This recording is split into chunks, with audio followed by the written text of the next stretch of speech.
अस्सलामुअलैकुम। Horror stories के एक न्यू एपिसोड के साथ मैं हूं मजहर मलिक। कैसे हैं आप लोग? उम्मीद है खैरियत से होंगे। आज की ये खौफनाक कहानी जो मैं आपको सुनाने जा रहा हूं, ये मुझे भेजी है मोहसिन बिलाल ने लियाकतपुर रहीम यार खान से।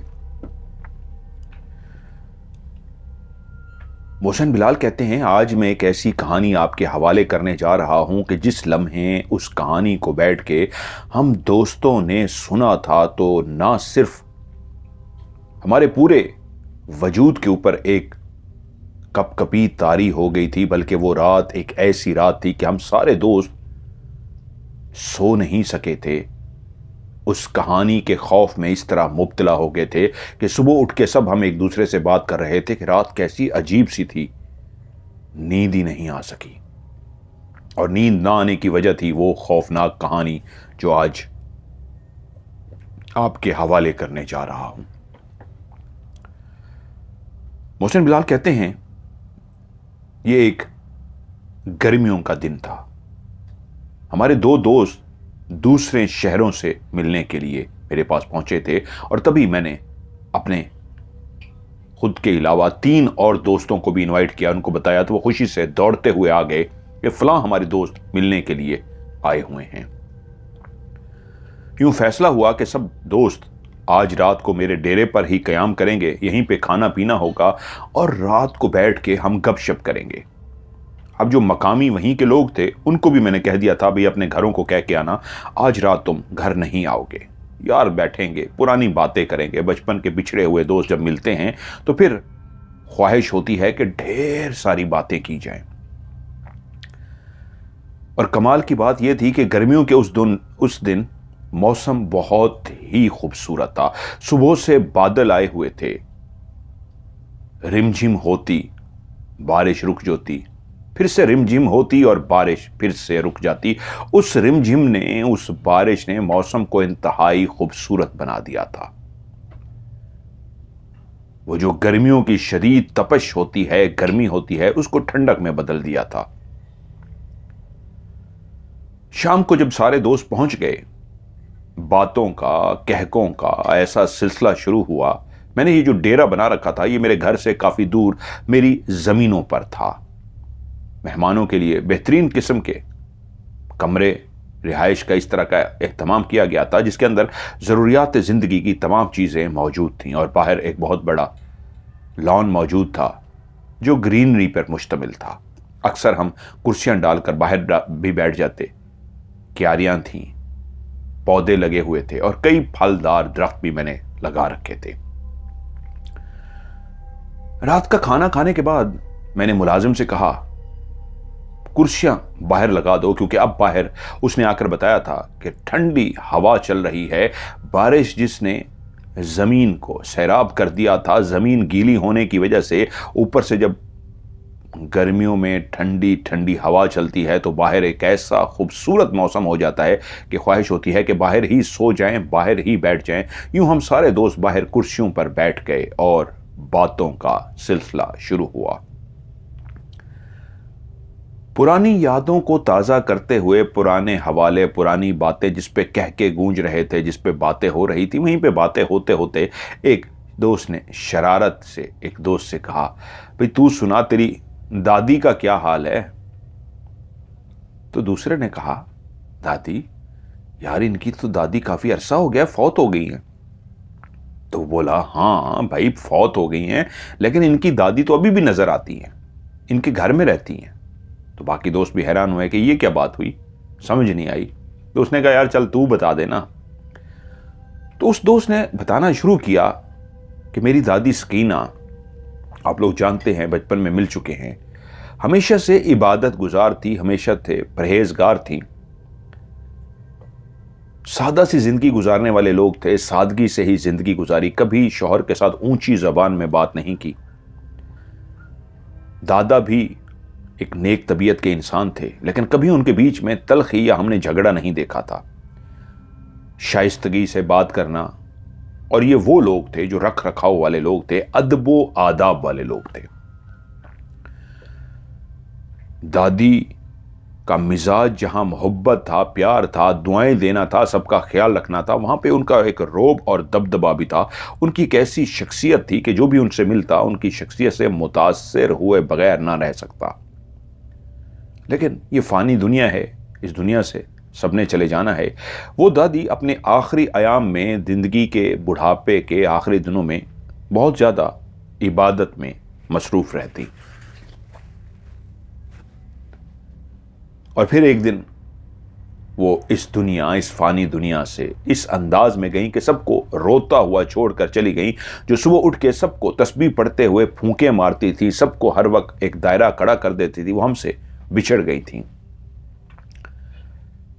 और वो दोस्त बोला, लेकिन मेरा छोटा भाई जो दादी से बहुत ज़्यादा मानूस था, बहुत ज़्यादा डिस्टर्ब हो गया। वो दादी के साथ इस अंदाज में जुड़ चुका था, वो अम्मी अब्बू से ज़्यादा दादी से हुज्जत करता, फरमाइश करता, प्यार करता। दादी वैसे तो सबसे प्यार करती थी, लेकिन उसकी हुज्जत को कुछ ज़्यादा ही मानती थी। लेकिन दादी के यूं चले जाने से वो इतना डिस्टर्ब हुआ कि अक्सर रात को उठ के रोना शुरू कर देता। जहां बाकी घर वालों को सब्र आ चुका था, सुकून आ चुका था, उसका रोना बंद ना होता तो उसको सारे हौसला देते। हम लोग भी नमाज पढ़ते हैं, कभी पढ़ लेते हैं, कभी नहीं पढ़ते, लेकिन दादी की मोहब्बत में वो ऐसा दीवाना सा हुआ। उसको आखिरी दिनों में दादी कहती, बेटा नमाज पढ़ा कर। उसने नमाज तो शुरू कर दी थी, लेकिन पता नहीं उसके दिल में क्या हुआ कि वो एक रात तहज्जुद के लिए उठ गया। तहज्जुद की नमाज के लिए जब वो उठा तो उसको ऐसा महसूस हुआ जैसे पानी गिरने की आवाज आ रही हो। अमूमन ये पानी गिरने की आवाज उस वक्त आती थी जब दादी तहज्जुद की नमाज के लिए उठती थी और वुजू करती थी। वो हैरान हुआ। उसने खैर वुजू किया और वुजू करने के बाद जब वो नमाज पढ़ने के लिए मुसल्ले पे खड़ा हुआ और उसने नमाज पढ़ ली और जैसे ही सलाम फेरा तो उसको वही खुशबू महसूस हुई जो दादी के जिस्म से निकलने वाली उन इत्र की खुशबुओं की जो वो लगाती थी। तो ये तो वही इत्र की खुशबू है जो दादी लगाती थी। वो हैरान हुआ और एकदम से उसको फिर से दादी का ख्याल आया और वो जब दादी के कमरे में गया तो हैरत ज़दा रह गया। उसको ऐसा महसूस हुआ जैसे अभी अभी कोई कमरे के अंदर से बाहर निकला हो।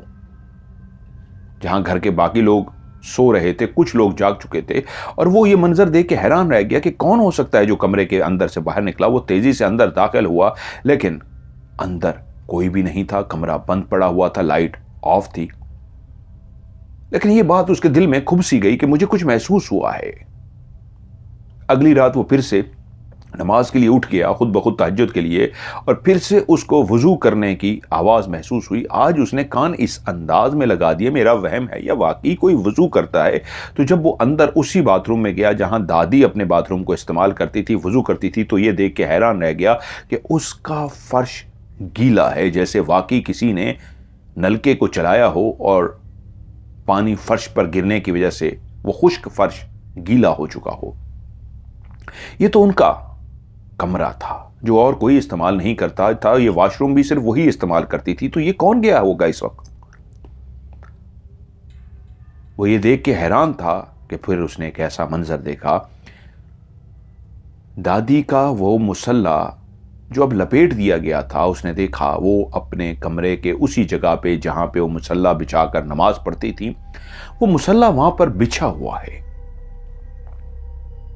वो हैरान सा हुआ कि ये मुसल्ला किसने बिछा दिया? क्या कोई और भी है जो यहां पे आके नमाज पढ़ता है? तो वो उस मुसल्ले को देखकर इसने दिल में फैसला किया कि आज मैं इसी मुसल्ले पे ही खड़े होके नमाज पढ़ूंगा। और वो उस मुसल्ले पे नमाज पढ़ने के लिए जैसे ही आगे बढ़ा तो उसके कान में एक बाकायदा सरगोशी सुनाई दी, अपनी जाए नमाज पर नमाज अदा करो। और वो चौंक गया। ये आवाज किसी और की नहीं, दादी की आवाज थी। वो हैरत ज़दा हो गया कि ये किसने क्या कहा मुझे? मेरा वहम है या मेरे कानों ने वाकई कोई आवाज सुनी है? यह आवाज थी, उसके कानों का वहम नहीं था। उसने दादी के जाए नमाज पे नमाज अदा नहीं की, बल्कि वो अपना मुसल्ला भी उसी दादी के मुसल्ले के जाए नमाज के बिल्कुल करीब लाकर उसने बिछा दिया और नमाज पढ़नी शुरू की। वो नमाज पढ़ता रहा, लेकिन उसकी हैरत की इंतहा उस वक्त ना रही।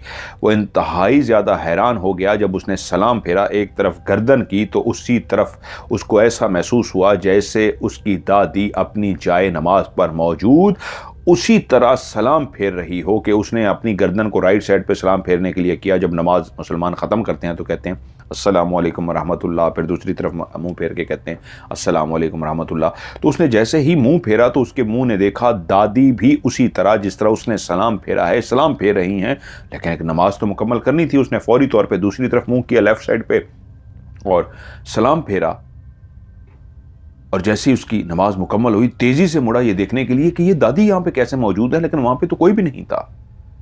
वो जाए नमाज बिल्कुल खाली थी, लेकिन उसकी आंखों ने क्लियर देखा था दादी को वहीं पे बैठे हुए और सलाम फेरते हुए। उसने सुबह उठते ही माँ को, बाप को, सबको तो बता दिया। हैरान था, लेकिन उसकी माँ ने कहा बेटा अगर तुम्हें वो दिखाई दी थी और उन्होंने तुम्हें मुसल्ले पे अपना दीदार करा दिया और मुसल्ले पे महसूस करा दिया कि वो भी नमाज पढ़ने में मसरूफ है, तो तुम्हें ये बात किसी को बतानी नहीं चाहिए थी। और ऐसा ही हुआ। अगली रात उठ के वो जब उस मुसल्ले पे पहुंचा नमाज पढ़ने के लिए तो वहां पे उसको कोई भी नजर ना आया। माँ की बात सच साबित हुई, अगर वो तुम्हें अपना आप महसूस करा रही हैं तो बताना नहीं चाहिए था। फिर वो कई दिनों तक कोशिश करता रहा, लेकिन दादी महसूस ना हुई। लेकिन हमें बहुत बाद में पता चला कि बाद में भी उसको दादी महसूस होती थी, उसने बताना बंद कर दिया था।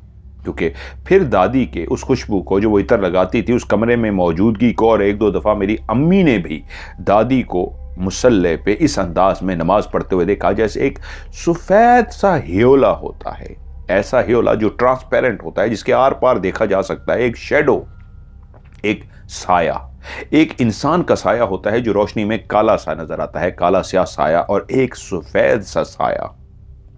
वो सफेद साया किसी और का नहीं, वो दादी का होता था, और वो अक्सर नमाज पढ़ते वहीं पे नजर आती थी।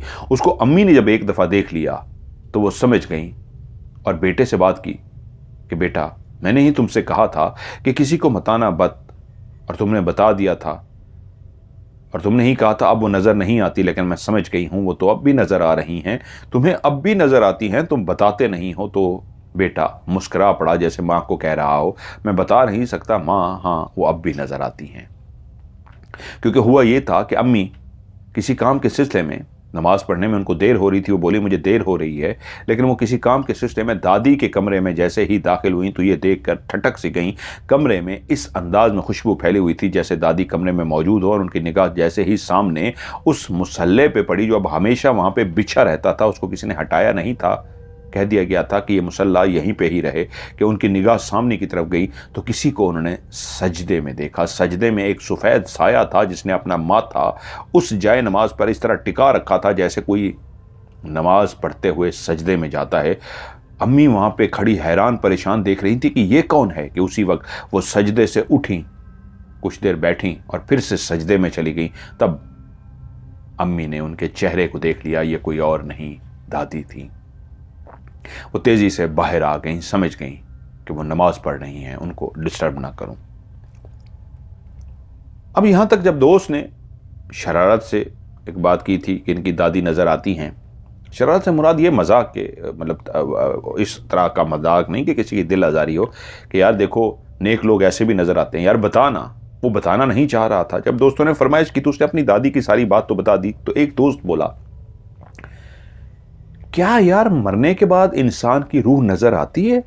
मैंने तो यही सुना हुआ है मरने के बाद जो रूह होती है वो चली जाती है इस जगह से और वो वापस कभी नहीं आती। तो आपकी दादी का मैंने पहले भी ये सुन रखा है, लेकिन मैं पूछ रहा हूँ वो तो अगर इस दुनिया से चली गई हैं, चाहे वो नेक लोग भी हों, तो क्या वो नजर आते हैं कोई भी काम करते हुए, इबादत करते हुए, नमाज पढ़ते हुए, या हमारा वहम होता है? ये क्या होता है यार? मेरा नहीं ख्याल। जो मर जाता है, मैंने यही सुन रखा है, जो मर जाता है उसकी रूह आलम बरज़ख में चली जाती है और फिर वहाँ से वापस नहीं आती। मैंने कई कहानियाँ भी सुनी हैं, कुछ मूवीज़ में भी देखा है, फिल्मों में भी देखा है कि वो दिखाते हैं जी उसकी रूह वापस आ गई और वो जो बंदा मर गया था, रूह तो वापस आती नहीं है यार, ये कैसे हो सकता है? वो इस तरह की बातें करना शुरू हो गया जैसे शक का इजहार कर रहा हो कि रूहें वापस नहीं आती, तो हमारा एक दोस्त जो वहीं पे बैठा था, जो मेहमान था, लियाकतपुर से आया था, फारूक नज़ीर, वो बोला, नहीं, ये सच है। जो इन्होंने कहानी सुनाई है ये हकीकत पर मबनी कहानी है, क्योंकि जो मेरे पास कहानी है उसको सुन के तो तुम लोग खौफजदा हो जाओगे। तुम रूह की बात कर रहे हो ना, तुमने रूह के हवाले से पूछा है, क्या जो रूह है वो वापस आ सकती है? क्या रूह सिर्फ एक साए की तरह होती है या फिजिकली भी होती है, रूप भी धार सकती है? क्या कर सकती है?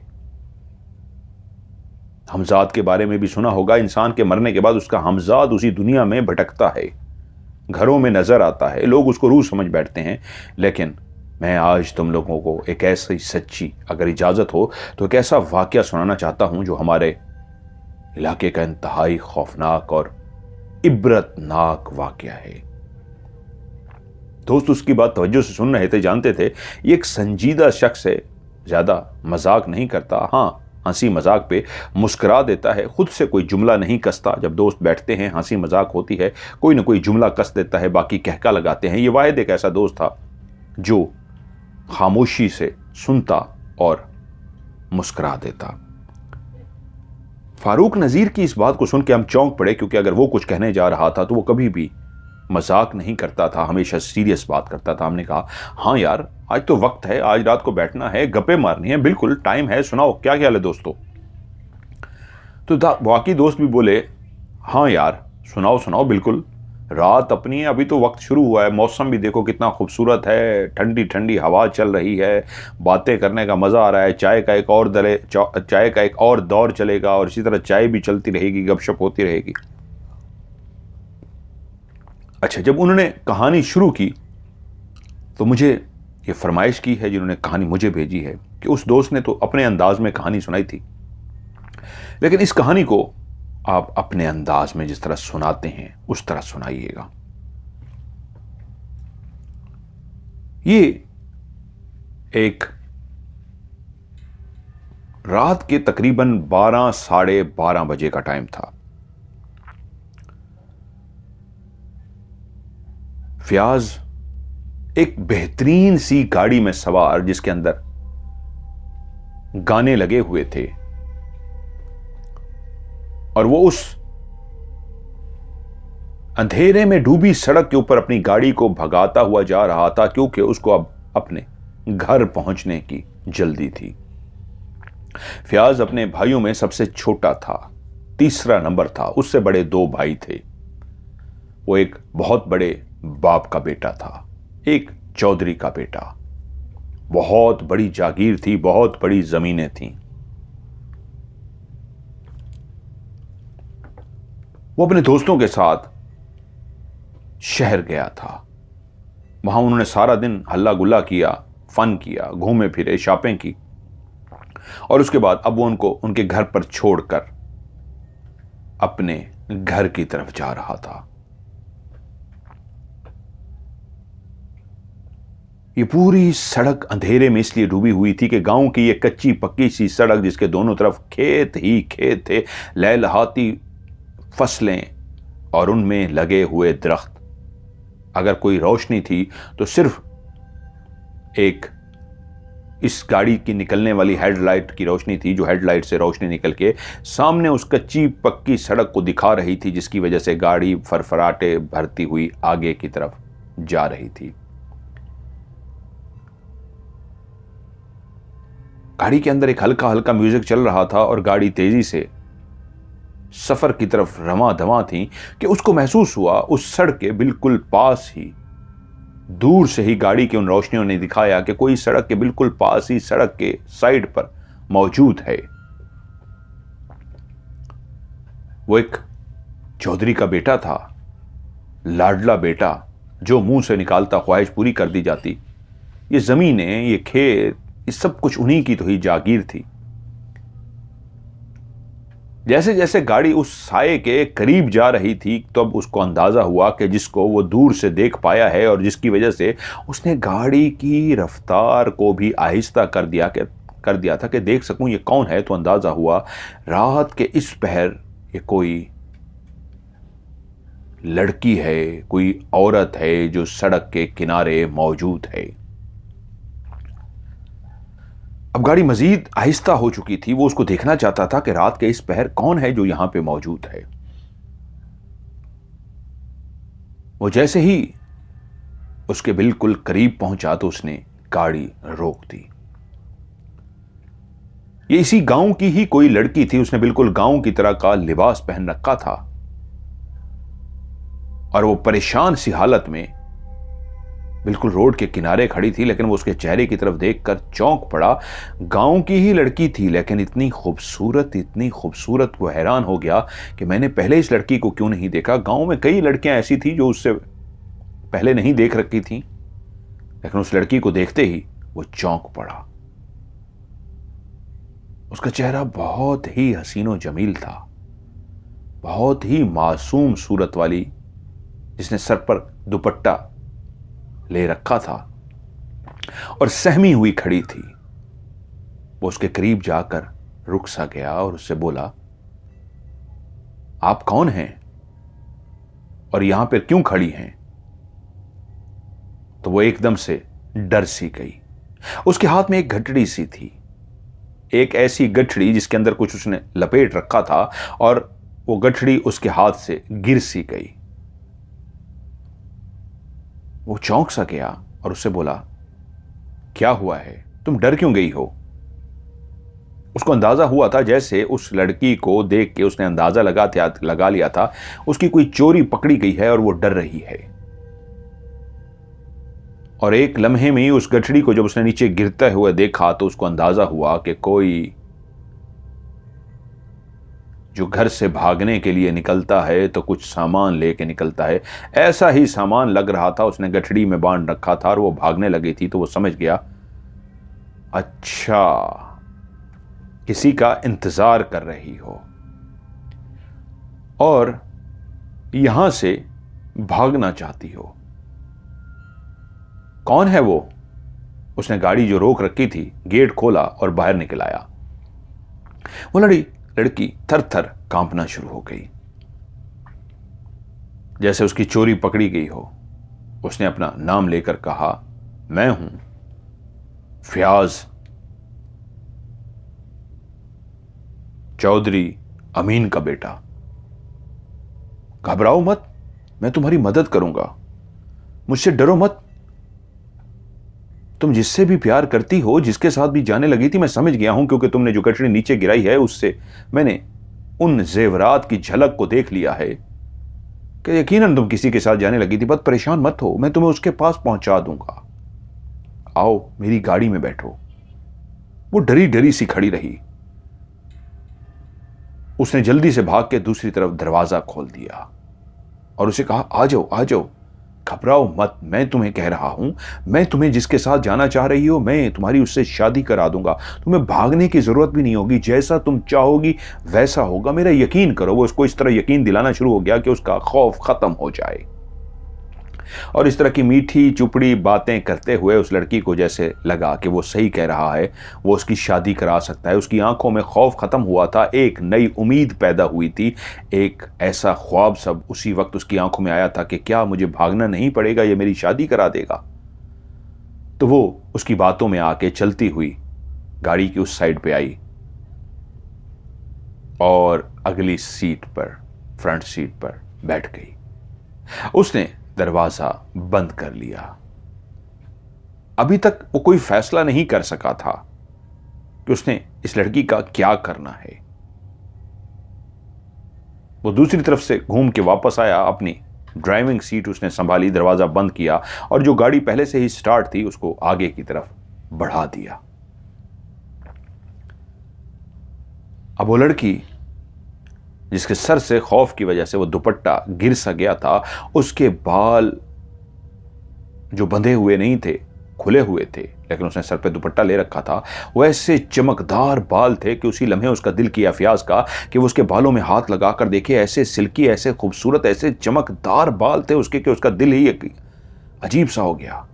एक तो उसका हुस्न लाजवाब, ऊपर से इतने खूबसूरत बाल कि उसका दिल किया कि उसके बालों को छू के देखे, लेकिन उसने अपने ऊपर कंट्रोल रखा और तभी उसने सामने की तरफ नजरें दौड़ाते हुए गाड़ी के उस रोशनी को फॉलो करते हुए सवाल किया, हाँ अब बताओ, कौन हो तुम, तुम्हारा नाम क्या है और किससे प्यार करती हो या किसके साथ जाने लगी थी, सारी बात मुझे बताओ।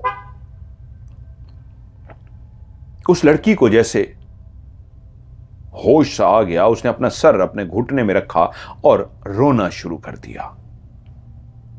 वो हैरान था कि जो अभी तक सहमी बैठी हुई थी, जैसे ही उसके पूछने पे उसने अपना सर घुटनों में रखा, वो रोना शुरू कर दिया। उसने गाड़ी जो अब आहिस्ता चला रहा था कि ताकि आराम से उससे बातें करते करते ये जो फासला जल्दी तय नहीं करना चाहता था, वरना उसका घर आ जाता और उससे पहले ही वो सब कुछ जानना चाहता था।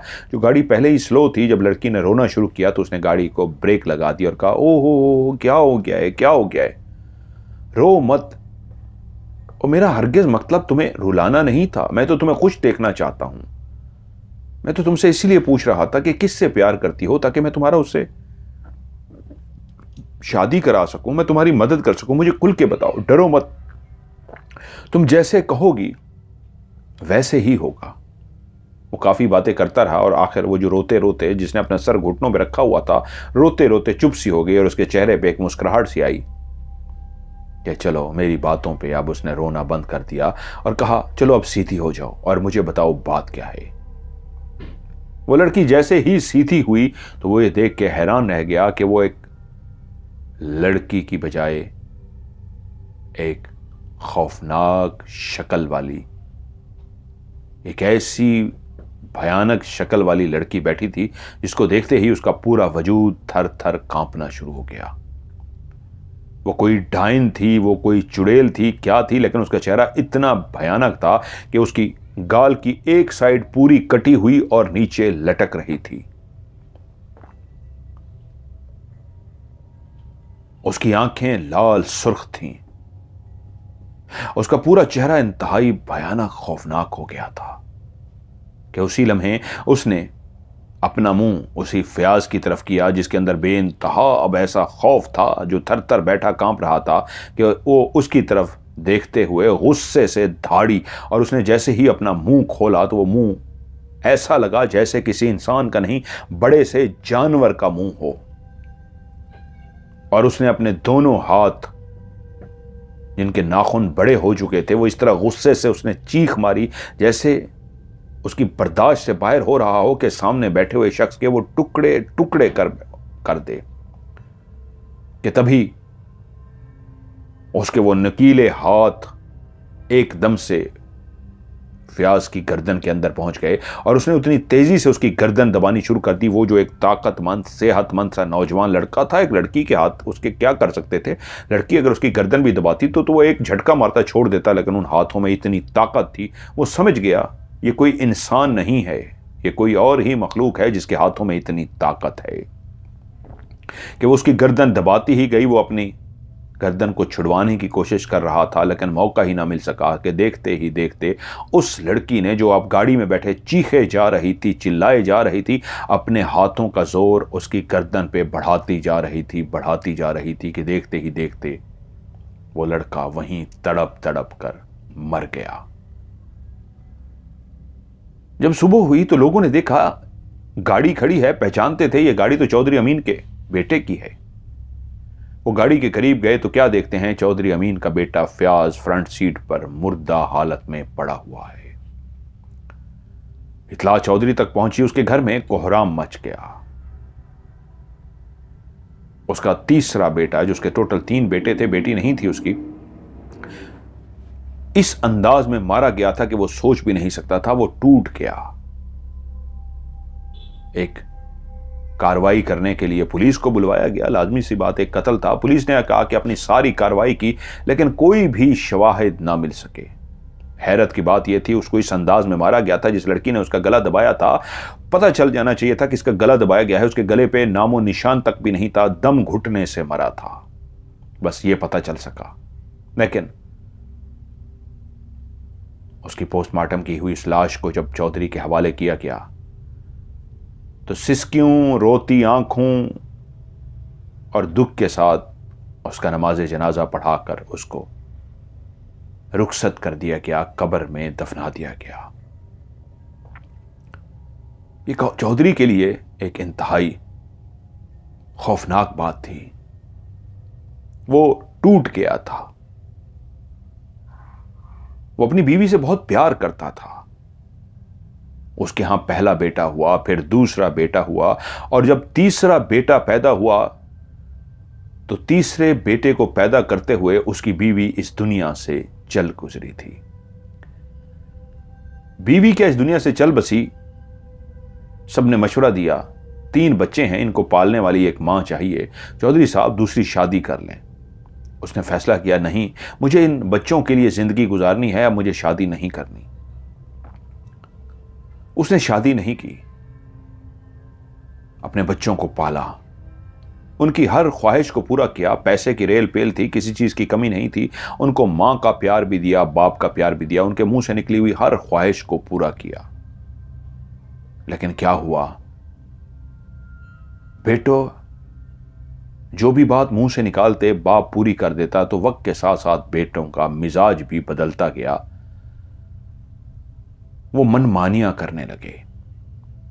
स्पेशली सबसे बड़ा बेटा, जो बाप का इसलिए चहीता था कि बाप जानता था मेरे मरने के बाद यही वारिस होगा। बाप ने उस पर खास तवज्जो दी थी, लेकिन बाप महसूस कर रहा था कि वो बिगड़ता जा रहा है, उसकी आदतें बिगड़ती जा रही हैं। वो लाड प्यार ने उसको बिगाड़ दिया है। बाप उसको समझाने की कोशिश करता, डांटता, लेकिन अब वो जान चुका था कि उस लाड प्यार ने अगर वो बैलेंस करके रखता तो आज वो ठीक होता। अब वो बिगड़ चुका था। जो उसके दिल में आता, जो उसके मन में आता, वो वही करता था। बाप की एक नहीं मानता था। ऐसा भी नहीं था कि बाप का उसको खौफ नहीं था, बाप का उसको खौफ था, बाप की इज्जत करता था, बाप का एहतराम करता था, लेकिन बाप से छुप के हर वो काम कर डालता था जो उसके मन में आता था। बेटे को मरे हुए आज 10 दिन हो गए थे। वो परेशान था। उसका बड़ा बड़ा बेटा जो दूसरे मुल्क जा चुका था, वो भी अपने भाई की मौत पे वापस आया था। बाप बहुत दुखी था, और जब उसके भाई को दफना दिया गया तो वो 1 हफ्ता बाप के साथ रहा, और 1 हफ्ते के बाद जो सबसे बड़ा बेटा था बिलाल, उसने बाप से इजाजत ली कि अब बाप मुझे वापस जाना होगा। बाप ने उसे जाने की इजाजत दी और फिर से वो कारोबार के लिए दूसरे मुल्क वापस चला गया। अब उस घर में सिर्फ एहसान ही बचा था। बिलाल दूसरे मुल्क में होता था, फयाज मर चुका था, अब दरमियाना बेटा एहसान ही हर वक्त बाप के साथ होता। जमीनों के कागजात, सारा कुछ बाप एहसान को ही बताता, ताकि एहसान ही सब चीजों को संभाल सके। फयाज को मरे हुए आज 10वां दिन था। रात के टाइम चौधरी अमीन अपने बिस्तर पर सोया हुआ था कि उसको महसूस हुआ कि किसी ने दरवाजे पर दस्तक दी है। इस वक्त रात को कौन आ सकता है? जैसे ही उसने दरवाजे पर दस्तक सुनी तो वो उठकर बैठा, इससे पहले कि पूछता कौन है भाई, अंदर आ जाओ, कि दरवाजा खुद ब खुद खुल गया। और वो हैरत ज़दा इसलिए रह गया कि दरवाजा तो अंदर से कुंडी लगी थी, जब तक कोई बाहर से जवाब ना देता कौन है कौन नहीं, वो उठ के कुंडी खोलता तो ही अंदर आ सकता था, लेकिन दरवाजा खुद ब खुद खुल गया। और जो अंदर दाखिल हुई उसको देखते ही वो छलांग मार कर खड़ा हो गया अपने बिस्तर पे। इस अंदाज से उसने जल्दी से छलांग मारी, उठकर बैठा, लेकिन उसके वजूद को देखते ही जिसका वजूद थर थर कांपना शुरू हो गया था कि सामने जिसको उसने देखा ऐसा लगता था जैसे उसको अपनी आंखों पर यकीन ना आ रहा हो, वो कोई ख्वाब देख रहा हो। उसने अपने गालों को मला, उसने अपनी आंखों को इस तरह मला, उसने अपने चेहरे पे थपथपाया कि मैं क्या कोई ख्वाब देख रहा हूं या वाकई में जाग चुका हूं। तो उसको आवाज आई, नहीं, ये ख्वाब नहीं है चौधरी, तू जो देख रहा है ये हकीकत है। तेरे सामने कोई और नहीं, महविश खड़ी है। याद है ना महविश? ये भूल गया है महविश को? तुझे महविश तो अच्छी तरीके याद होगी। और चौधरी को वो सब याद आ गया। वो कैसे महविश को भूल सकता था? इसलिए तो उसको अपनी आंखों पर यकीन नहीं आ रहा था, इसलिए तो वो खौफजदा था कि महविश कैसे जिंदा सलामत उसके सामने खड़ी हो सकती है, जिसको उसने अपने हाथों से दफनाया था। महविश कौन थी? महविश वो हसीनो जमील लड़की थी जो 14 साल की हुई थी, तो गांव वालों को अंदाजा हो गया था कि महविश को वाकई खुदा ने भरपूर हुस्न से नवाजा था, कदोकाट से नवाजा था, खूबसूरती से नवाजा था। उसका चेहरा ऐसा था कि कोई देखता तो देखता ही रह जाता। वो भी इसी गांव के एक बहुत बड़े जिम्मेदार की बेटी थी, चौधरी फखर की बेटी, एक ही उसकी लाडली बेटी। चौधरी फखर की कोई और औलाद नहीं थी, सिर्फ एक ही बेटी हुई थी। वो भी एक चौधरी था, जिम्मेदार था, लेकिन एक इतना बड़ा जिम्मेदार नहीं था।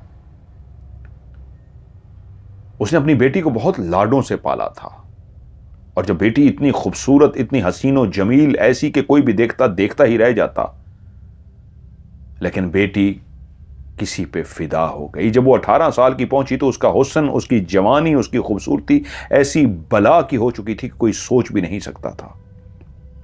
लेकिन महविश किसी पे फिदा हो गई थी, उसी इलाके के पीर शमसुद्दीन के बेटे सुफियान पे। पीर शमसुद्दीन उस इलाके के एक बड़े सुलझे हुए, पढ़े लिखे और एक ऐसे दीनदार पीर साहब माने जाते थे, जो रख रखाव वाले भी थे, शहर भी जाते, उस गांव में भी हर जगह पे उनकी बेइंतहा इज्जत की जाती। वो भी एक जमींदार घराने से थे, लेकिन एक गद्दी नशीन भी थे। और उनका बेटा सुफियान, जो शक्लो सूरत का इतना ही खूबसूरत था जितनी महविश खूबसूरत थी। लेकिन सुफियान एक इंतहाई शर्मीला और हमेशा सर झुकाकर चलने वाला बच्चा था। पीर साहब अपने उस बड़े बेटे को हमेशा अपने साथ रखते, और वहीं गलती से महविश ने सुफियान को देख लिया था। उसको देखा क्या था, वो तो उसकी दीवानी हो गई और दिन रात उसके ख्वाब देखना शुरू हो गई। वो उससे प्यार करने लगी। अपनी एक दोस्त से उसने राब्ता किया और हाले दिल उसको सारा सुना दिया कि वो उस लड़के से प्यार करती है। तो उस लड़की ने कहा, बेफिक्र हो जाओ, मैं इसके बारे में सारी मालूमात इकट्ठी कर लेती हूं। जब सारी मालूमात इकट्ठी की गई तो पता चला ये पीर साहब का बेटा है, जो उनके साथ उनके वाले साहब हैं, बड़े मशहूर नामी गिरामी शमसुद्दीन साहब पीर साहब हैं। शमसुद्दीन तो उसने कहा, किसी तरीके यार मुझे इससे मिलना है, इसको देखना है। मैं तो तड़प गई हूं, जब से देखा है, उसका दीदार किया है, यकीन मानो मुझे रातों की नींद गायब हो गई है, मुझे उसको देखना है। तो उसने कहा, कोई बात नहीं, उसके घर चले चलते हैं, पीर साहब के पास चलेंगे, दुआ के बहाने, कि ख्वाहिश है, एक मन्नत मानी है, पूरी हो जाए, आपसे दुआ कराने आए हैं, तो इस बहाने वो हर वक्त अपने बाप के साथ होता है, तो हम उसको देख भी लेंगे। वो दोनों, लाजमी सी बात है, वो भी एक जिम्मेदार की बेटी थी, सहेली भी एक अमीर घर की थी। वो दोनों जब पीर शमसुद्दीन के घर पहुंचे, वो भी एक बड़ा सा घर था, तो पता चला पीर साहब घर पर नहीं हैं। तारुफ जब हुआ तो पता चला वो भी एक जमींदार की बेटियां हैं। तो पीर साहब की बेटी ने उनको अंदर ही बुला लिया। वहीं पे सुफियान भी मौजूद था। ड्राइंग रूम में उनको बिठाया गया और उन्हें आने की वजह बताई। तो उन्होंने कहा, पीर साहब तो कहीं गए हुए हैं, लेकिन कोई बात नहीं, आ जाएंगे, लेकिन आप ऐसे नहीं जा सकते, आप रुकिए, खा पी कर जाइएगा। उन्होंने कहा, नहीं, हमें जाना है। सुफियान ड्राइंग रूम में तो मौजूद रहा, लेकिन वो कहते हैं इस अंदाज में कि उसकी निगाहें जमीन पर गड़ी रहीं। उसने एक दफा भी आंख उठा के महविश को नहीं देखा।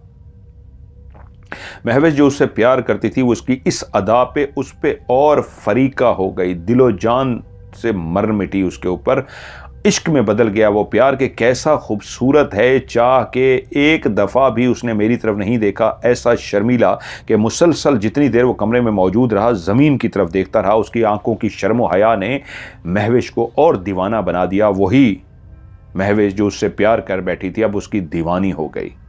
लेकिन जहां वो बला की खूबसूरत थी, वहां सामने बैठा सुफियान भी बला का खूबसूरत था। ये कैसे हो सकता है? वो बेशक ज़मीन पर देख रहा था, लेकिन इस बात को तो वो भी महसूस कर चुका था कि सामने बैठी हुई महविश किस अंदाज में उसको देख रही है। वो जान गया था इस बात को, लेकिन उसकी शर्म और हया ने उसको इजाजत ना दी कि उसको आंख उठाकर देख सके। यूं चाय वगैरह पी के जबरदस्ती रोका गया, तो वो तो रुकना चाहती थी ताकि और देर वहां पे बैठे और सुफियान को देख सकें। उसके बाद वो इजाजत लेकर वापस आ गई। बाहर निकलते ही महविश ने कहा, देखा तुमने उसे? वो दोस्त बोली, वाकई। अरे यार, वो इतना भला का खूबसूरत है, लेकिन उसकी शर्म और हया चेक की कि उसने एक दफा भी आंख उठाकर नहीं देखा। शाम को पीर साहब आए, उनकी बीवी ने बताया कि ऐसे ऐसे बच्चियां आई थी और दुआ के लिए, और वो फलां घराने से आई थी। तो पीर साहब बोले, हाँ हाँ, मैं जानता हूं उनके वालिद साहब को, चौधरी अमीन को, चौधरी फखर को। मुझे कल वैसे भी उस तरफ जाना है, मैं उनके घर भी चक्कर लगाता आऊंगा। चौधरी फखर पीर शमसुद्दीन के बहुत बड़े मुरीद थे। जब वो उस तरफ गए और चौधरी फखर को पता लगा पीर साहब आए हैं, तो उनके एहतराम में न सिर्फ उनको घर ले गया, बल्कि कहा, आज आप आए हैं तो खाना खाए बगैर आप नहीं जाएंगे, और मुझे पता चला है कि मेरी बेटी आपके लिए खाना बना रही है, मेरी बेटी महविश। सुफियान मुस्कुरा पड़ा। महविश को पता लग गया था और उसने कह दिया था कि इनके लिए खाना बनाना है और मैं अपने हाथों से बनाऊंगी। यूं जब खाना लगाया गया और सबने खाना खाया, तो खाना इतना शानदार बना था कि पीर साहब ने भी, उनके बेटे ने भी, सुफियान ने दिल खोल कर दाद दी, और सुफियान नाम जान चुका था कि इसका नाम महविश है। उसकी शादी होना कोई मुश्किल नहीं था। दोनों बराबरी की सतह पे थे, खाना पीना, जमीनें, सब कुछ एक जैसा था। यूं खाने की तारीफें क्या हुई कि वहीं मौके की तलाश में सुफियान जब बाहर निकला तो महविश उसके सामने गई। तो महविश को देखते ही वो बोला, आपने खाना बहुत अच्छा बनाया था। तो वो बोली, ये मैंने बनाया ही आपके लिए था।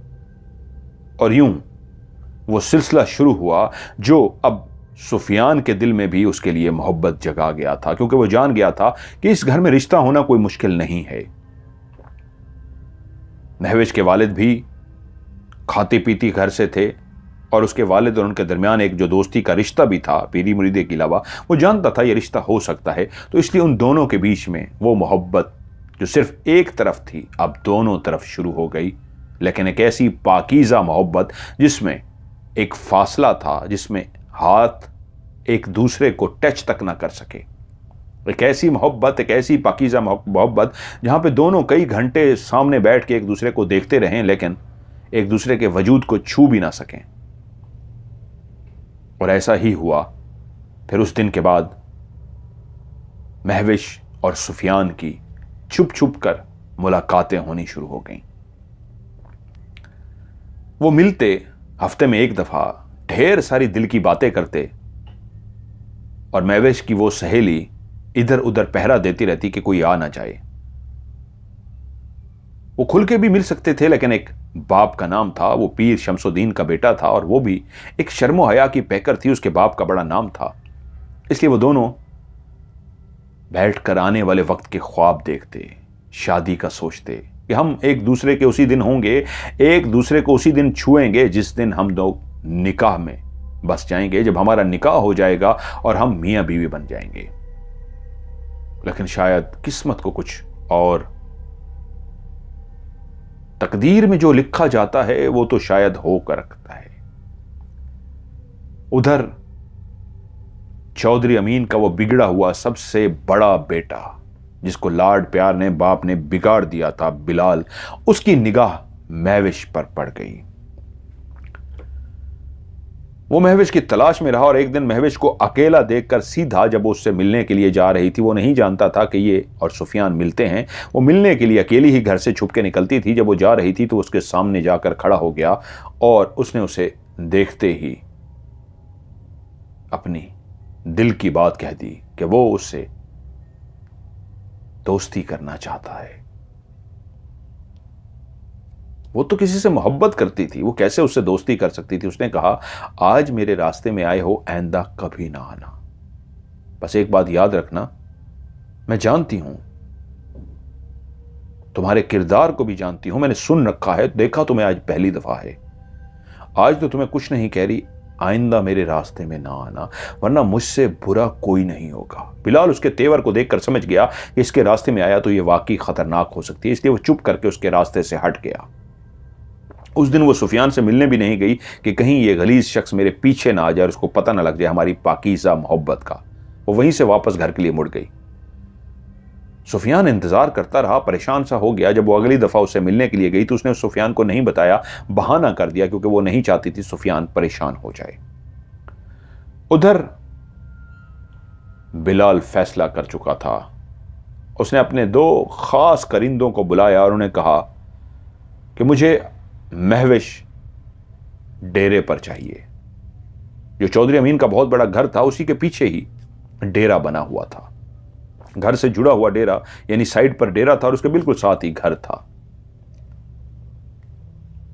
उसके करिंदे तलाश में रहे और फिर एक दिन जब वो मौके की तलाश में थे, वो सुफियान से मिलके शाम हो गई थी, घर को लौट रही थी, तो वो उसके करीब पहुंचे और जाते ही उसको वो रुमाल सुंघा दिया जिससे वो बेहोश हो गई और उसको तेजी से कंधे पे डाल के सीधे डेरे पर ले गए।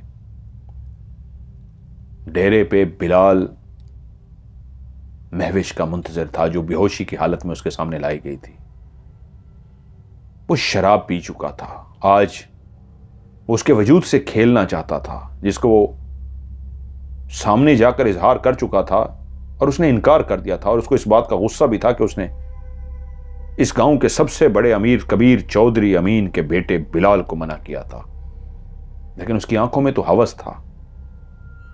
उसने अपने मुलाजमों को बड़े से नोटों की गठियां दी और कहा, जाओ। वो दरवाजा खोलकर चले गए। वो इतना रिलैक्स था कि उठ के उसने दरवाजा तक बाहर का बंद ना किया डेरे का कि कोई आ ना जाए। और उसने वो खेल, शैतानी खेल शुरू किया जिसकी वो तलाश में था।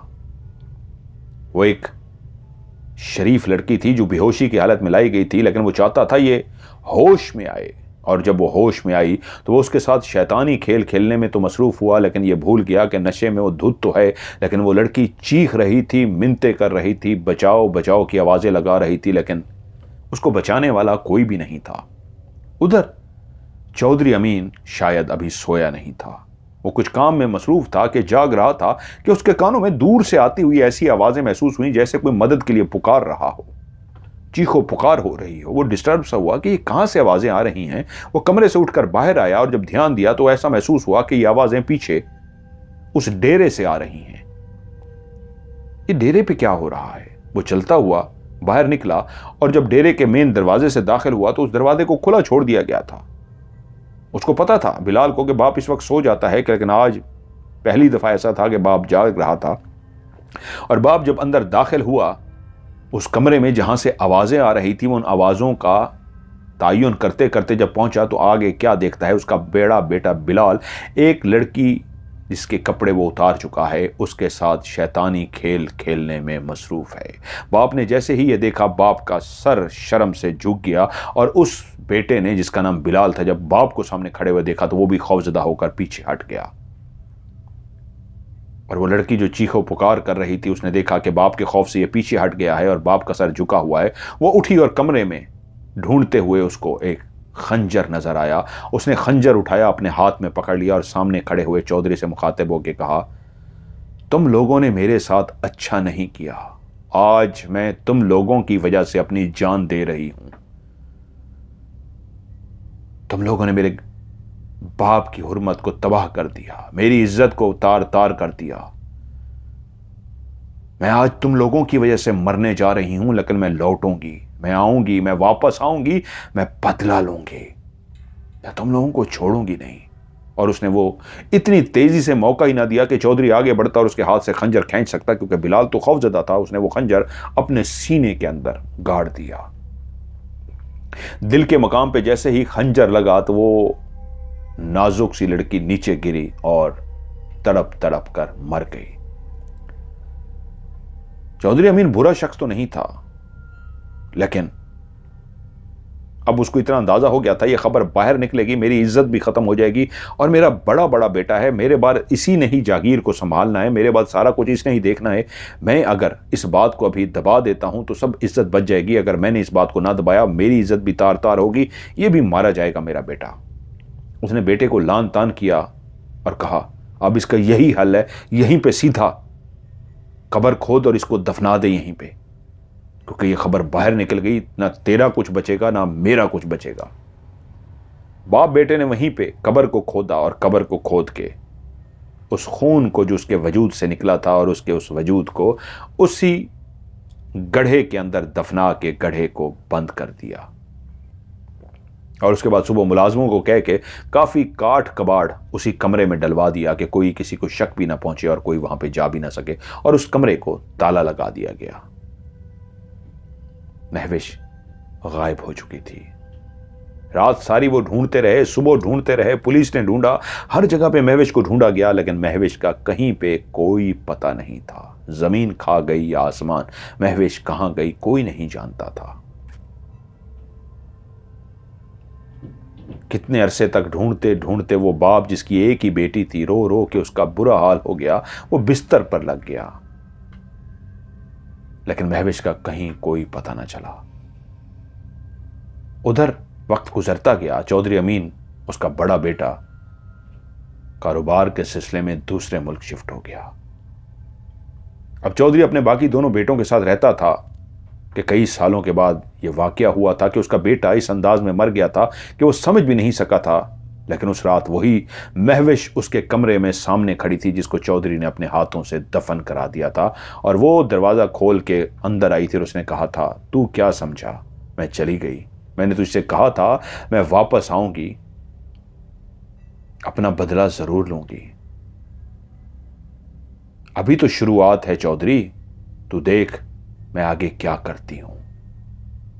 यह उसने कहा, और जिस तरह वो अंदर आई थी उसी तरह चलती हुई बाहर चली गई। जो चौधरी खौफ के हालत में बुत बना खड़ा था, समझ नहीं पाया क्या कहूं, क्या करूं, किसको बताऊं, किससे मदद लूं, कहूं भी तो क्या कहूं। उसको एक चुप सी लग गई। लेकिन ठीक 1 महीने बाद चौधरी का दूसरा बेटा शाम को अपनी कार में जा रहा था कि उसकी कार के आगे से एक ऐसी लड़की गुजरी जो इंतहाई मॉडर्न थी, जिसने कपड़े भी मॉडर्न पहन रखे थे, बाल उसके खुले थे, और जैसे ही उसने उस लड़की को देखा तो वो रुक सा गया। शिकारी लड़का था, शिकार का उसको बहुत ज्यादा शौक था, तीतर, बटेर, मुर्गाबी इस तरह का शिकार करता था, मुख्तलिफ जगहों पे फिरता रहता था। लड़की को उसने जैसे ही देखा ब्रेक लगा दी और शीशा नीचे करके बोला आप कौन हैं, आपको पहले नहीं देखा। वो बोली मैं यहां की नहीं हूं, शहर से आई हूं, एक दोस्त थी उससे मिलने के लिए आई हूं। तो बोला अच्छा, खुशी हुई आप हमारे इलाके में आई, ये मेरा इलाका है, मैं चौधरी का बेटा हूं, ये सारी जमीनें, ये सारा इलाका हमारा है, आपको किसी भी चीज की जरूरत हो आप मुझे जरूर बताइएगा, मुझे खुशी होगी आपकी मदद करके। वो ऐसी हसीनो जमील, ऐसी मॉडर्न लड़की को देख के तो परेशान हो गया था। उसकी आंखों कोई चमक बताती थी कि वो उस लड़की पे लट्टू हो गया था, और उसको ऐसी निगाहों से देख रहा था कि उस निगाहों को लड़की ने भी पहचान लिया और कहा हाँ आपकी मदद पड़ सकती है, आप इस गांव के चौधरी हैं, हो सकता है आपसे भी कोई काम पड़ जाए, तो क्या ख्याल है, आज आपके पास टाइम है तो कहीं बैठ जाएंगे। वो बोला हाँ हाँ मेरे पास टाइम ही टाइम है, आप जब कहेंगी उसी वक्त बैठ जाएंगे। मेरा नाम एहसान है। वो मुस्कुराई और कहा एहसान साहब, वो जो आपके गांव के उस तरफ कुआं बना हुआ है उसके साथ ही मेरी दोस्त का घर है, तो मैं रात को निकल के कुएं के पास आ जाऊंगी, वहां पे रात को कोई भी नहीं होता, अगर आपके पास आज टाइम हो तो आ जाएं, आज वहीं बैठेंगे। टाइम तय हो गया और वो खुशी खुशी घर की तरफ रवाना हो गया कि आज इस खूबसूरत सी लड़की के साथ उसी जगह पे बैठूंगा। और वो तैयार हुआ, उसने खुशबुएं लगाई, तैयार श्यार होके रात के टाइम वो उसी कुएं की तरफ रवाना हो गया। वो पहले से वहां पे मौजूद थी। वो जैसे ही उसके करीब गया तो वो मुस्कुराई, आप आ गए? हाँ मैं आ गया, ये कैसे हो सकता है मैं ना आता।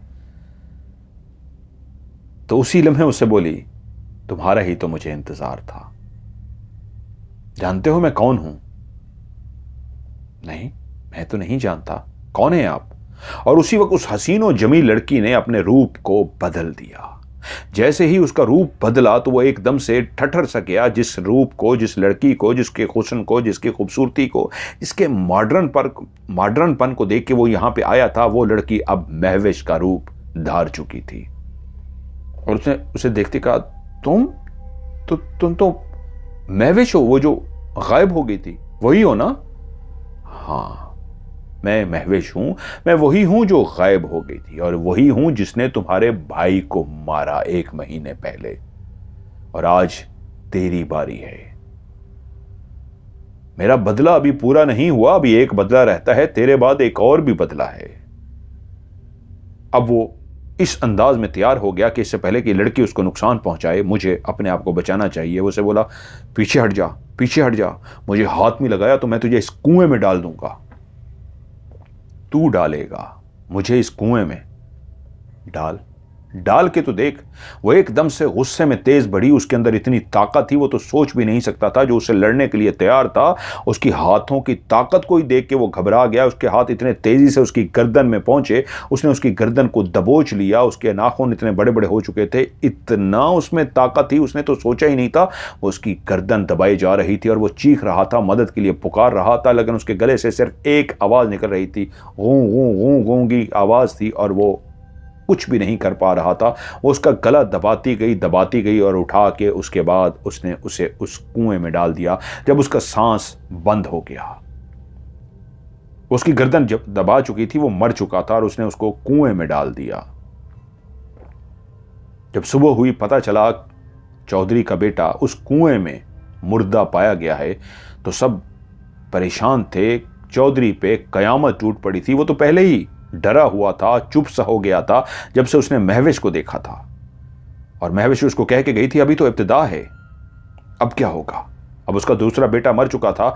भाई तक जब इतला पहुंची, उसी बिलाल तक जिसने महविश के साथ बेहुरमती की थी, वो भी भाई की फौतगी पे आ गया। भाई को कफन पहनाया गया, नमाज जनाजा पढ़ाया गया, उसको दफना दिया गया।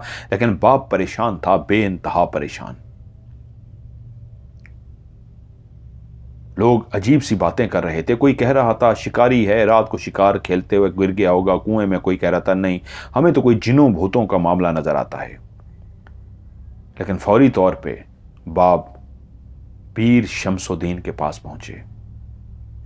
पीर शमसुद्दीन से कहा, मेरे बेटे के लिए तावीज दीजिए। मुझे लगता है कोई जिन्नात का ही मामला है, कोई हवाई मखलूक का ही मामला है, जिसकी वजह से मेरे दोनों बेटों की भी मौत वाक़ हुई है। मैं नहीं चाहता मेरा बड़ा बेटा कोई नुकसान उठाए। प्लीज आप मुझे तावीज दीजिए। पीर शमसुद्दीन अल्लाह वाले थे, उन्होंने तावीज दे दिया। उसे कहा, अपने गले में पहन लो, अगर कोई भी चीज है उसके करीब नहीं आ सकेगी। उस तावीज को बिलाल के गले में डाल दिया गया। 2 भाई मर चुके थे, जवान भाई। गांव वाले अब यही कह रहे थे, बिलाल को अभी यहां रुकना चाहिए, बाप को अकेले छोड़कर नहीं जाना चाहिए। गांव में गुजरते हुए आते जाते भी लोगों ने यही कहा, बेटा सबसे बड़े बाप के तुम बेटे हो, 2 जवान बेटों की मौत ने तुम्हारे बाप को तोड़ दिया है, वो अकेला हो गया है। माना तुम कारोबार के सिलसिले में दूसरे मुल्क में हो, लेकिन इस तरह बाप को अकेला मत छोड़ो, बाप मर जाएगा। और उसको भी ये बात समझ लग गई कि हाँ, बाप की हालत ऐसी है, मैं इस तरह बाप को छोड़ के चला गया गलत हो जाएगा। पीछे अब कोई भाई भी नहीं है, चलो पहले बाप को इसलिए अकेला छोड़ा हुआ था, 2 भाई तो पास थे, इसलिए उसने अभी फैसला किया कि अभी वो नहीं जाएगा। वो तावीज उसके गले में इसलिए डाल दिया गया जैसे उसको अंदाजा हो गया था कि बाप कोई बात है जो छुपा रहा है। क्योंकि बाप भी नहीं चाहता था मैं बिलाल को अगर ये बता दूं कि इस तरह वो वापस आई है और इसी तरह वो कर रही है, तो बिलाल वापस ना चला जाए, बिलाल कोई गलती ना कर ले और बिलाल के साथ कोई मसला ना हो जाए, वो तो खौफजदा होकर मर जाएगा। इसलिए बाप ने बिलाल को भी नहीं बताया। लेकिन वो तावीज़ बिलाल के गले में डालते हुए बाप ने कहा, कोई जिन भूतों का ही मामला मुझे लगता है, इसलिए बेटा तो इसको हर वक्त अपने गले में पहन के रखाना, इसको उतारना मत। और बिलाल भी ऐसा ही करता, हर वक्त उस तावीज़ को अपने गले में डाल के रखता। लेकिन गांव में अजीब सी एक बेचैनी फैली हुई थी। चौधरी के 2 जवान बेटे चले गए थे। आज 17वां दिन था उसके भाई को मरे हुए, 17 दिन हो गए थे। हर वक्त वो अपने तावीज़ की हिफाजत करता। आज वो नहाने के लिए जैसे ही बाथरूम में दाखिल हुआ, उसने उस तावीज़ जो हमेशा उसके गले में होता था, आज जब वो अपनी कमीज़ उतारने लगा तो उससे गलती ये हुई कि वो तावीज़ भी गलती से उसकी कमीज़ के साथ उतर के उसने खूंटी पे लटका दिया और उसको इस बात का एहसास ना हो सका, क्योंकि वो उस तावीज़ को उतारता था जब नापाकी वाली जगह पे जाना होता था तो उस तावीज़ को उतारना होता था, तो इसलिए ढीला बांधा गया था उसके गले में, उसको वो जेब में डाल देता था। लेकिन आज वो नहाते हुए कमीज इस अंदाज में उतारी कि तावीज़ भी उतर गया और उसने तो कमीज को लटकाया खूंटी पे, लेकिन कमीज के अंदर वो तावीज़ भी मौजूद था। और वो जैसे ही शीशे के सामने खड़ा हुआ तो पीछे उसको कोई और खड़ा हुआ नजर आया, और जैसे ही उसने शीशे में देखा तो पीछे महविश खड़ी थी। उसने जैसे ही शीशे में महविश को देखा वो जल्दी से घूम गया, खौफजदा हो गया। उसके चेहरे पे एक ऐसा खौफ आ गया, वो जिस महविश को अपने हाथों से कब्र में जमीन में दफन कर चुका था, वो कैसे उसके सामने खड़ी थी कि महविश की एक आवाज आई, तू क्या समझा कि मैं तुझे छोड़ दूंगी? तू तावीज़ पहन के ये समझता रहा कि तू अब बच गया है, तेरा कुछ नहीं होगा, मैं तो मौके की तलाश में थी। तू यही समझता है ना कि मैं मर गई? देख, मेरा बदला अभी पूरा नहीं हुआ। अभी तो तू रहता है, तेरे भाइयों को मारा है तेरे बाप को तकलीफ देने के लिए। तेरा बाप अगर उस दिन इंसाफ भी कर देता, मैं तेरे भाइयों को ना मारती, लेकिन उसने इंसाफ नहीं किया। बेटी का दुख क्या होता है, मेरे बाप से कोई जाके पूछे तो तेरे बाप को भी तो पता चलना चाहिए बेटों का दुख क्या होता है। अब तेरी बारी है, मैं तुझे ऐसे तड़पा तड़पा के मारूंगी कि इब्रत का निशान बना दूंगी। दुनिया कानों को हाथ लगाएगी कि तेरा क्या हश्र हुआ है। वो कहते हैं कि वाकई उस गांव में वो इब्रत का निशान बना था बिलाल के कोई सोच भी नहीं सकता था, कि जब उसकी चीखें गूंज रही थीं तो वो चीखें सिर्फ उस बाथरूम के अंदर मौजूद थीं, बाहर तक किसी ने चीखें नहीं सुनाई थीं। उसके हाथ में कौन सा तेजाब था, केमिकल था, क्या था, कि उसने सिवाय उसके चेहरे को छोड़ के वो तेजाब वो उसके पूरे वजूद पे डालती गई कि उसका पूरा वजूद गलना शुरू हो गया। वो अभी जिंदा था, मरा नहीं था, कि उसके बाजू से गोश्त नीचे गिर रहा है, उसके सीने से नीचे गोश्त गिर रहा है, उसके वजूद से गोश्त के लोथड़े उतर उतर के उस तेजाब की वजह से नीचे जा रहे हैं। वो कितना तकलीफ महसूस कर रहा होगा, जो अभी मुर्दा ना हो, जो अभी जिंदा हो, जिसकी सांस चल रही हो, दिल की धड़कन भी चल रही हो, और उसके वजूद के ऊपर से जिस्म, स्किन, गोश्त पानी की तरह बह रहा हो तेजाब की वजह से। वो कितने तकलीफ में होगा। और वो मर चुका था। और जब उस दरवाजे को तोड़ा गया तो सब इब्रत का मकाम इसलिए बन गया था कि उसका चेहरा और गर्दन से पहचाना जाता था कि ये वही बिलाल का चेहरा है, बिलाल की गर्दन है। पीछे सिर्फ एक हड्डियों का ढांचा था। उसके पूरे जिस्म से उसका पूरा गोश्त तेजाब की वजह से उसके जिस्म से उतर गया था। एक ऐसा भयानक खौफनाक मंजर होगा कि एक इंसान जमीन पे पड़ा हुआ है, गर्दन और उसका सर मौजूद है, चेहरा मौजूद है, और पूरे जिस्म पे सिर्फ हड्डियां ही हड्डियां, गोश्त खत्म हो चुका है। ऐसी इबरतनाक के पूरे गांव वाले कानों को हाथ लगाते थे। चौधरी अमीन का क्या हाल होगा कोई सोच भी नहीं सकता था।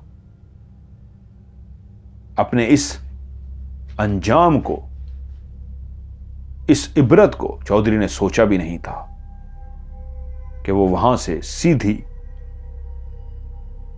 पीर शमसुद्दीन के पास पहुंची। पीर शमसुद्दीन रात को इशा की नमाज पढ़ने के लिए उठे थे कि नमाज पढ़ूं। मुसल्ले पे जैसे खड़े होने लगे तो किसी ने कहा अस्सलाम वालेकुम। चौंके, मुड़ के देखा तो सामने महविश को खड़े हुए देखा। एकदम से परेशान हो गए और कहा, महविश बेटी तुम? हाँ अंकल, मैं हूं, और मैं आज आपको बताने आई हूं कि मैंने अपना बदला तो पूरा कर लिया है, लेकिन आपसे भी माफी मांगने आई हूं। मुझे माफ कीजिएगा, मुझे कई साल लगे अपना बदला लेने में, क्योंकि मरने के बाद मैं भटक गई थी। और उसने बताया कि कैसे उस जालिम ने मुझे अगवा कराया और मेरे पाक वजूद को वो नापाक कर रहा था कि उसका बाप आ गया। वो मुझे मैला कर चुका था, मैं तो मैली हो गई थी, मैं किसी के काबिल नहीं रही थी। कौन मुझसे शादी करता है ऐसी लड़की से जिसका वजूद मैला हो चुका हो। मैंने अपने आप को तो खत्म कर दिया, लेकिन कहा था कि मैं अपना बदला लेकर रहूंगी। अंकल, मैं मर तो गई, लेकिन मेरी रूह भटकती रही कि जब तक मेरा बदला पूरा नहीं होगा मैं नहीं जाऊंगी। मेरी रूह के पास कोई ताकत नहीं थी, लेकिन कई सालों के बाद, मैं मरने के बाद भी अपनी इबादत करती रही, मैं मरने के बाद भी अपनी ताकत को हासिल करती रही, कि यहां तक कि मुझे इतनी ताकत मिली कि फिर मैंने अपना बदला लिया। एक एक करके रूप धार के चौधरी के तीनों बेटों को मार दिया। चौधरी को इसलिए छोड़ा है कि दुनिया उसको इबरत का निशान बना सके, दुनिया को पता लग सके कि इन्होंने मेरे साथ क्या किया था। आज आपके पास इसलिए आई हूं, मेरा रूह अभी भी बेचैन है, मैंने इस दुनिया से वापस जाना है। मेरा आखिरी काम आप कर दीजिए। उसी कमरे में उस चौधरी के बेटे ने और चौधरी ने मुझे मार के दफन करके जला दिया था। मेरा नमाज़े जनाजा नहीं पढ़ा गया, मुझे कफन में लपेटा नहीं गया, मेरी कब्र तक नहीं बनाई गई। मुझे रुखसत कीजिए उसी अंदाज में जिस तरह किसी मरने वाले को करते हैं। जब तक मेरा वजूद वहां जमीन में इसी तरह पड़ा रहेगा, मेरी रूह वापस नहीं जा सकेगी। बस मेरा इतना काम कर दीजिएगा अंकल, और मुझे माफ कर दीजिएगा। और वो वहीं से वापस चली गई। जो नमाज के लिए खड़े हो गए थे वो परेशान हो गए इस सारी कहानी को सुन के, ये क्या है, क्योंकि वहीं से वो सीधी सुफियान के कमरे में गई। सुफियान एकदम से महविश को देख के परेशान हो गया और ठटक गया कि महविश। तो महविश ने उसे कहा, हां सुफियान, मैं मर चुकी हूं, मैं कहीं गायब नहीं हुई, मैं अभी अंकल के पास गई थी और उनको सब कुछ बता कर आई हूं। तुम्हें फिर से बता देती हूं मेरे साथ क्या हुआ था। और उसने वहीं पे खड़े हुए सारी कहानी उनको सुना दी और कहा, मैंने अपना इंतकाम ले लिया है। अब अंकल के पास इसलिए आई थी कि सुबह मेरी उस जिस्म के बाकी हिस्से को जो वहां उस जमीन में दफन है निकाल के उसको कफन पहना के उसको गुस्ल दे के उसका नमाजे जनाजा पढ़ा के उसको कब्र में दफना दो, ताकि मेरी आत्मा को, मेरी रूह को सुकून मिले। और तुमसे एक आखिरी फरमाइश करने आई हूं, क्या तुम अब भी मुझसे मोहब्बत करते हो? उसकी आंखों से आंसू बहना शुरू हो गए। वो जो सामने खड़ा उसको देख के अभी तक मुजस्सम सा बना खड़ा था, हिल भी नहीं पा रहा था, रोना शुरू हो गया और कहा, कैसा सवाल कर दिया तुमने, क्या मैं तुमसे प्यार नहीं करता हूंगा? अब भी करते हो, मैं तो मरते दम तक तुमसे प्यार करूंगा। अगर तुम मुझसे प्यार करते हो तो क्या मेरी एक ख्वाहिश पूरी कर सकते हो? हां, एक, मैं तुम्हारी कई ख्वाहिशें पूरी करने को तैयार हूं। महविश, बोलो तुम्हारी क्या ख्वाहिश है? वादा करो, पूरा करोगे? हां, मैं तुमसे वादा करता हूं। वो रोए जा रहा था। उसने कहा, मेरी ये ख्वाहिश है, शादी कर लो, अपना घर बसा लो। मैं जानती हूं तुम मेरी मोहब्बत में यही इरादा कर चुके हो कि कभी शादी नहीं करोगे। तुमने मुझसे वादा कर लिया है, अब शादी कर लेना। निभाओगे ना मेरा वादा? वो चुप सा हो गया, रोता रहा और गर्दन हिला दी जैसे कह रहा हो, वादा किया है, कैसे तोड़ सकता हूं वादे को?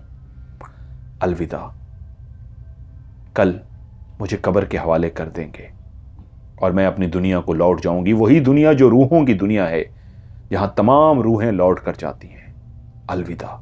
उसी वक्त महविश की आंखों से भी आंसू बह रहे थे। अलविदा करते हुए वो चली गई। वो रात ना सुफियान सो सका, ना उधर चौधरी अमीन सो सकता था, जिसकी रातों की नींदें गायब हो गई थीं। सुबह पीर शमसुद्दीन ने अपने बेटे सुफियान को सब बताया, तो वो तो पहले ही जानता था, कैसे बाप को बताता। अब अब्बा, वो मुझे बता कर गई है। गांव के लोगों को इकट्ठा किया गया और चौधरी अमीन से कहा गया, हमें पता चल चुका है तुम्हारे बेटों की मौत कैसे हुई है, बेहतर है वो जगह खुद ही दिखा दो, वरना वो बच्ची बता चुकी है। चौधरी अमीन एक ऐसा हारा हुआ खिलाड़ी था जैसे सब कुछ करने को तैयार हो। वो उनको लेकर उसी कमरे के अंदर गया। सामान जो काट कबाड़ गया था उसको हटाया गया और उस जगह को जब खोदा गया तो नीचे से हड्डियों का एक ढांचा और उसका वो लिबास जो साथ ही दफन कर दिया गया वो मिला। उसी हड्डिये के ढांचों को गुस्ल दिया गया, उसको कफन पहनाया गया और उसका नमाज जनाजा पढ़कर उसको रुखसत किया गया, जो एक इस्लामी तरीका था। और उसके बाद उसकी कब्र बना के उसको कब्र में दफना दिया गया। चौधरी अमीन जिंदा तो था, लेकिन पूरा गांव उस पर थू थू कर रहा था। वाकई वो मरने से पहले उसके बेटों को मार के उसको इसलिए जिंदा छोड़कर गई थी कि वो इब्रत का निशान बन सके। और कहते हैं गांव वालों ने अपनी आंखों से देखा, चौधरी अमीन इब्रत का निशान बन गया था। ऐसा भयानक इंतकाम कि सब उससे, बच्चे, बूढ़े, औरतें, मर्द, जवान, शदीद नफरत करते थे। और आज भी उस गांव के अंदर चौधरी अमीन के नाम से नफरत की जाती है। ये सच है, इसकी दादी को जो देखा गया वो सच है। रूहें वापस आती हैं।